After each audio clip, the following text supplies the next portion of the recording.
do you feel, when you talk about sort of this communal nature of people, do you feel that a shared teleology is necessary? Do we have to agree on our idea of purpose to engage in sort of these mutually beneficial relationships? Well, I think it's true that Vic and I don't share the same anthropology or worldview. I think that's true. I think it's true, as far as I know. But you're not saying anything. This is making me very nervous. Can you imagine? It's the psychiatrist who's nervous. This is not helpful for patients. You seem nervous. Yeah. No, I think we differ a bit on this in that I think I'd mentioned in the past, I'm a fierce agnostic, meaning I don't know. You're certain about not knowing.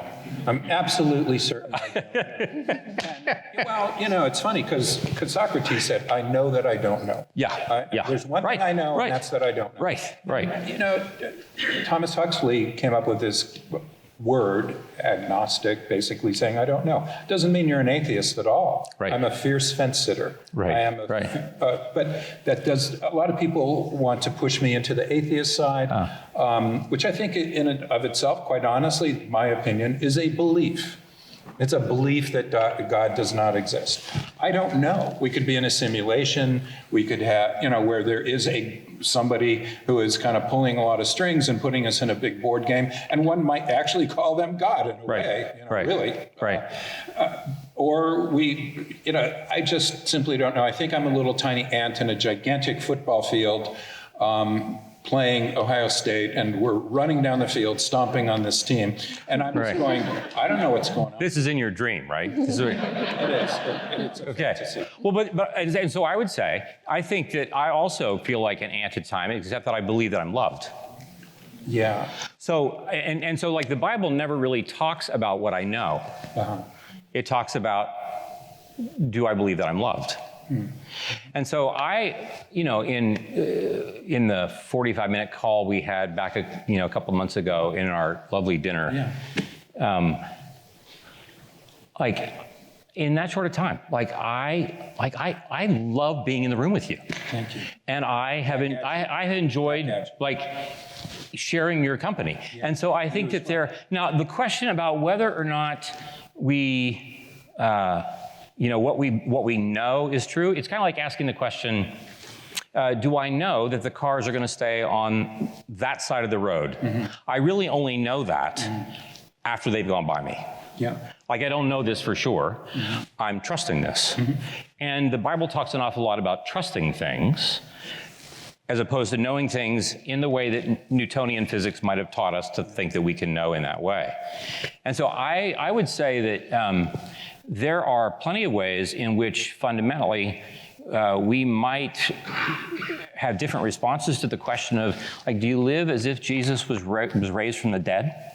Do you live as if that's true? And what kind of implication does that have? We might have different responses to that, but I don't for a moment believe that keeps us from differing on what we believe is true about the need for connection, the need for purpose, right. How, what we want to do in our communities to facilitate that. That would be my response to that. I think if I can add to that, yeah. That's all right. I've used this metaphor of a tree, and I think the root system is our core values. And these core values generally don't change over a person's lifetime. There are certain, now you may kind of call on certain values over time. The tree, as it grows, might go through new purposes and new directions. Mm-hmm. It might organize the goals and behavior you have, which are kind of the branches, differently. Mm-hmm. I might still have a pleasure-seeking value that influences part of my purpose, saying I want to have a good time in my life too. And that might be a branch over here that says I want to have 3 old fashions rather than 1 old fashioned cocktail. And they were very good, by the way. Excellent tonight. We just had 1.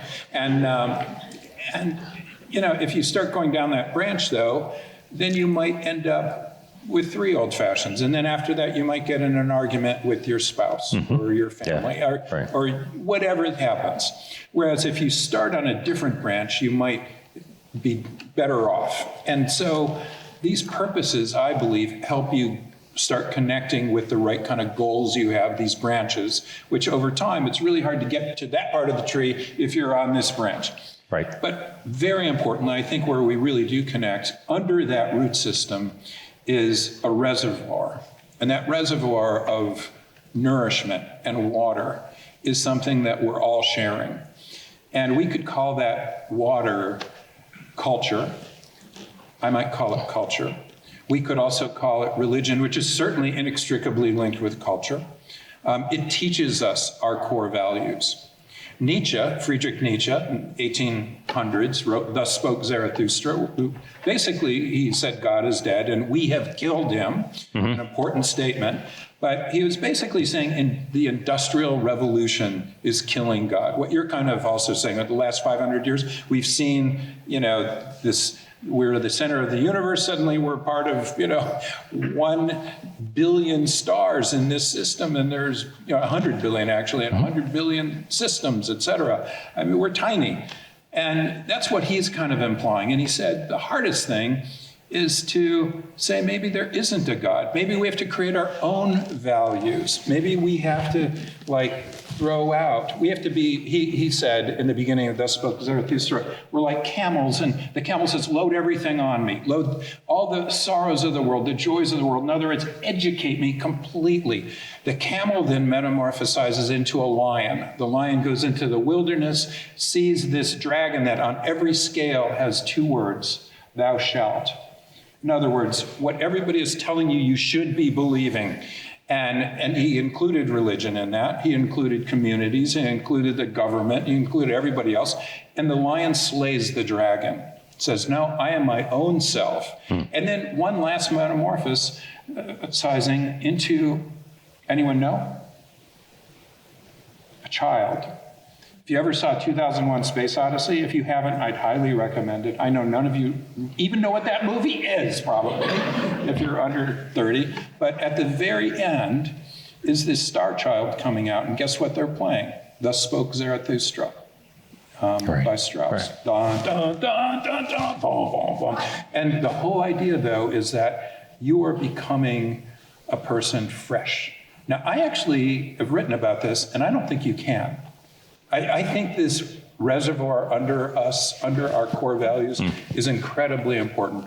Where that reservoir comes from, whether there's, as Jung talked about, some sort of collective consciousness, whether it's the Force, and we believe in Star Wars, George Lucas, whether we are Catholics or whether we're Hindu or whatever, there is something I believe is underneath all of this. It's feeding this. And I do think it's bigger than ourselves. I just don't know what it is. Right, and Christians, does that make sense? Yeah, it makes total sense. And we Christians would say that we also don't know what it is in the sense that I'm not God, and therefore there's lots of things that I don't know.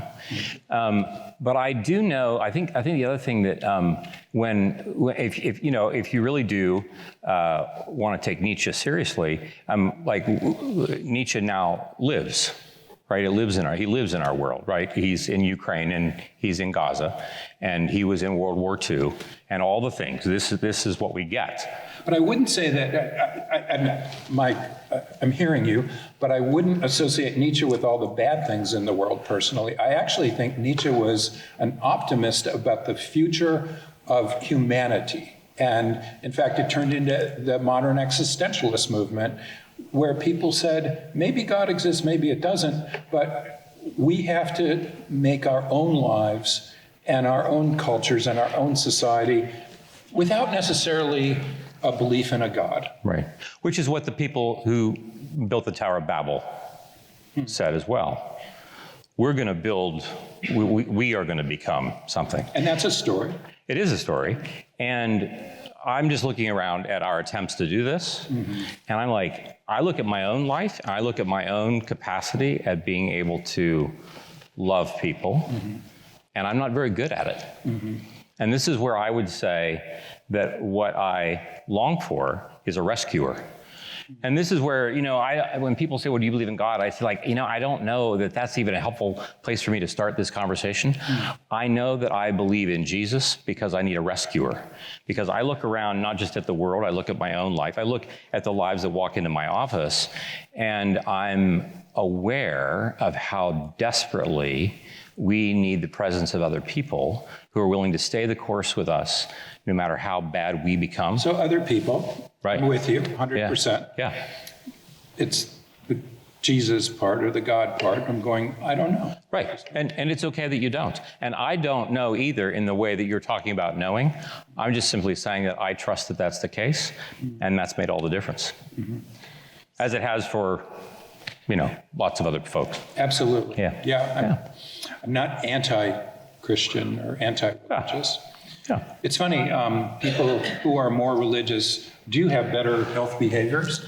So from a public health perspective, because religion gives you purpose, gives you a very strong transcending purpose. And so people they have better health behaviors, they live longer, and there's lots and lots of studies of that. Yeah. But if you put both purpose and religiosity into the same statistical model and predict these longitudinal arguments or outcomes, then purpose stays, suggesting that it's the purpose that is kind of the active ingredient in this, and maybe religion is giving you purpose. I would just suggest that you don't need religion to have a very strong, very transcending purpose. Right. And I think you're almost suggesting that without religion we'd be doing horrible things. And the root of a lot of Christianity is original sin. But I think a lot of science is suggesting that we are actually born quite good. There's a lot of biology. Franz de Waal wrote this great book, The Bonobo and the Atheist, about how bonobos, humans, as their babies, will share toys. They are inherently good, whereas I think the idea of original sin runs counter to my belief. Hindus believe you're born with this Atman, this true God. The Greeks believe you're born with this daemon, this inner guru or counselor. I like that idea because it has a lot to do with how you educate people. Right. Do you try to beat the devil out of you? Right. Educate the devil out of you? Or do you try to enhance and encourage that inner God-like self? Now, Thomas Merton, the famous Catholic theologian, said we are born with a true God. But that kind of defies what a lot of Christianity, to me anyway, the way I was taught in Sunday school, because I was brought up as a very strict Missouri Synod Lutheran Christian. Right. Well, so fortunately, which is why most of us Christians would say, when you really start talking about following Jesus, you're not really talking about religion in the first place. Like, that's a misnomer. And when you talk about Augustinian theology of, original sin, that kind of cuts out half of the experience of the Christian faith tradition in the world. But does it change all? Should it be morphing all the time like that? Well, I don't know that it's... Part of Christianity is tradition and going back historically to truths. Right. Well, part of everything is tradition, right? Part of science is tradition. And science, in many respects, as Polanyi once said, right, there's no such thing as science. There are only scientists.